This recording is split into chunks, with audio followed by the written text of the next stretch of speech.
dahulu, salam Ramadan dan salam sejahtera saya ucapkan kepada pensyarah kita, Cik Amran dan semuanya. Okey, ini saya akan menceritakan tentang tajuk bulan kami iaitu berkenaan dengan kuda kepang. Okey, saya akan ceritakan sikit sebanyak tentang mengulas tentang sejarah kuda kepang di mana kita ketahui dan saya ketahui sejarah kuda kepang itu adalah merupakan satu tarian pahlawan berkuda yang berasal daripada Jawa. Ada juga nama-nama lain yang dikenal selain pada kuda kepang. Macam dekat Malaysia kita kenal sebagai kuda kepang. Nama-nama lain ni seperti jaran kepang, kuda lumping, janjilah dan ebek. Okey, perkataan perbuatan kuda kepang ni, saya kata jaran itu bermaksud kuda dan kepang itu bermaksud anyaman.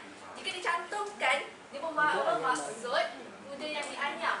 Itulah mulanya berasal perkataan kuda kepang itu.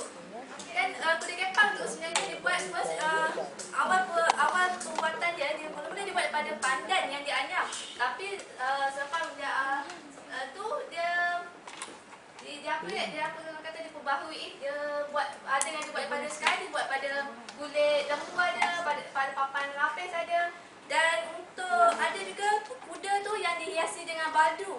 Dengan badu untuk nampakkan kuda tu lebih cantik. Kebiasaannya kuda yang dihiasi badu ni adalah yang dia untuk buat persembahan pada peringkat yang lebih tinggi Okey, maksud kedua sejarah perkembangan. Mengikut Sudarsono 1983, wujudnya kuda kepang ini adalah sebelum berlakunya perkembangan Islam, di mana dia dimainkan dalam upacara pemujaan. Tujuannya adalah untuk membersihkan desa daripada gangguan roh jahat dan juga penyakit dan malapetaka. Macam kita tahu ni kan, sebelum kedatangan Islam tu dia banyak kuda kepang dimainkan lebih kepada unsur pemujaan di mana unsur agama itu belum menyerap pada kalangan penduduk ni Okey, penyebarannya dia kata di sini dia mula-mula menyebar daripada Nusantara. Macam tadi dia kata Melayu adalah melalui penhijahan daripada orang Jawa. Orang Jawa ni biasanya kalau dia kebiasaannya sesuatu penhijahan berlaku, dia akan bawa sekali budaya dia. Dia akan bawa sekali budaya dan juga tradisi dia. Jadi dekat tanah Melayu ni kan orang Jawa banyak datang, terutamanya kuda kepang ni dikenali di Johor kat Johor kat Johor kan ramai orang Jawa kan. Jadi dia lebih terkenal di Johor.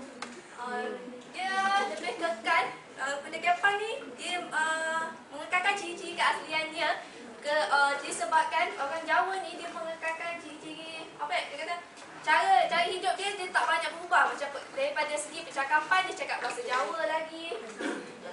Ada juga pendapat yang mengatakan kuda kepang ni dicipta oleh Wali Songo. Itu sebagai usaha mereka untuk menyebarkan syiar Islam di tanah Jawa. Okey, itu sedikit daripada saya sejarah kuda kepang. Okey, seterusnya